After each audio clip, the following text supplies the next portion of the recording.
common question that you get a lot in the pastured pig movement is what about teeth, ears, tails, and nuts?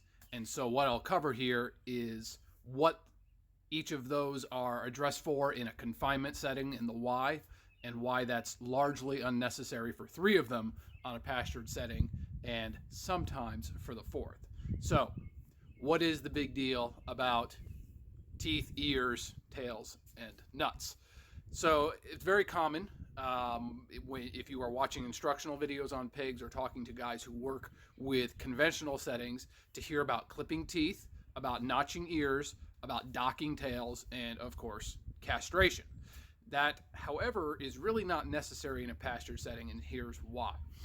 If you look at the reasons those alterations are done to piglets when they're born, you can kind of see that they were kind of built on more of necessity for the management system that was being used, i.e. confinement barns. So if you look at cutting teeth or clipping teeth, that's when the piglet is first born. It has these little canines, what they call wolf teeth sometimes, and those would grow out to become the tusks in an older pig. Those primarily are clipped so that the piglet cannot bite the sow's teats and cause chafing and scabbing and irritation to the sow.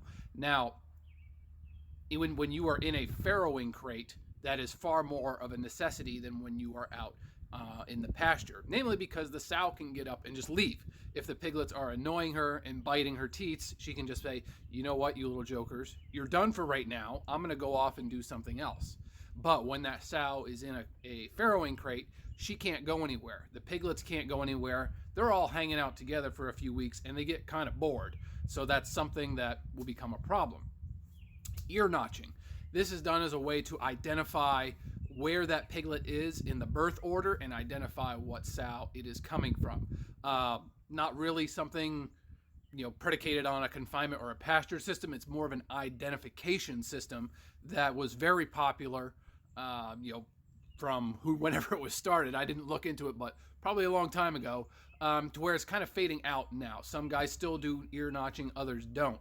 For us, we don't do ear notching. I'm not saying it's not a level of management and sophistication into your program that can yield benefits, but for us, it's just an unnecessary step. We're not there during farrowing and watching every litter being born, every piglet, so we can notch it appropriately. So we don't do that at all.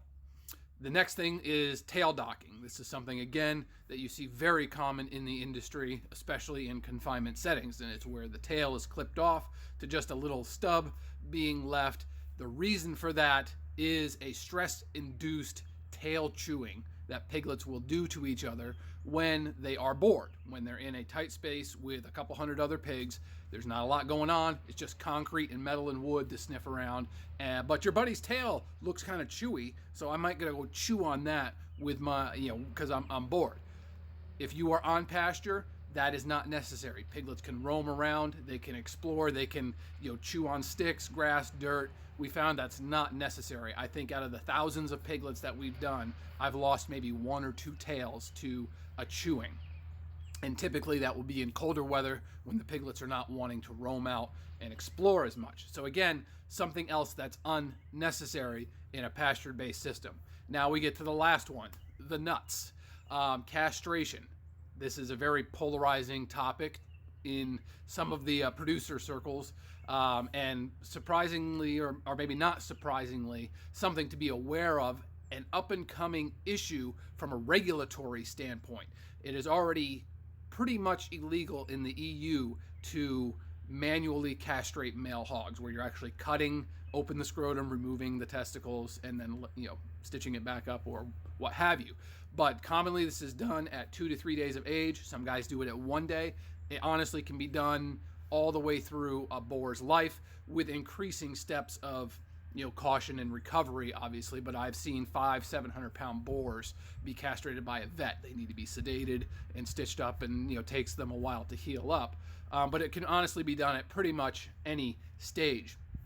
There is a growing movement, especially if you're going for something like GAP 5 certification through say the Whole Foods program, where you are not allowed to castrate animals, and so you have to figure out a way to segregate your male and female pigs from each other because they like to get it on at a pretty young age, and you don't want those boars breeding those females at 3-4 months of age. That's going to cause huge problems when those gilts go to farrow, and it's not something you want to have in your management program. So this is the only one out of the 4 that we do. We do castrate all of our piglets, all of our male piglets, unless he's being kept as a replacement boar. And we typically will do this anywhere from 2 weeks to when we wean at 6 or 7 weeks.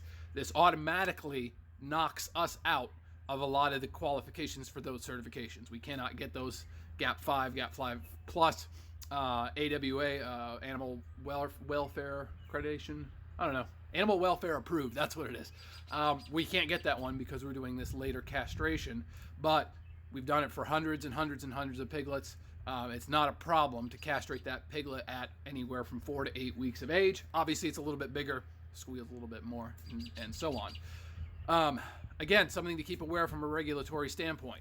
There are pushes from various entities to try to edge castration, manual castration, into a point where it basically becomes illegal. And so you're seeing, say, in the EU where they segregate piglets, and any of you guys who are there, let me know exactly how it works. This is the best I know for my assumption of how it works, where you're having to segregate the males and females from each other, and then boars are harvested at a smaller weight to eliminate the issue of boar taint, which is when those hormones start pumping through their body, they can have a little bit of an off flavor in the meat. It's also a gene that can turn on this trait more in some animals than in others. There is chemical castration, where there's a product that you give the piglet a shot, and it suppresses, I believe, the I'm not going to go into it because I'll probably screw it up, but you can look it up. It's a product called Improvist, and it basically triggers the animal's immune system to suppress its hormonal system, from how I understand it, so that it never hits a sexual maturity. Not sure if that's something I would want to ingest myself, but it is something that's used in different places. Here in the States, though, we can still castrate male hogs and other male farm animals without any kind of regulatory oversight. So it's not so much an issue here. It is something being pushed by animal rights groups, something to be aware of that's coming up. So that's the short and brief on the 4 things there: teeth, ears, tails, and nuts. And that's what we do.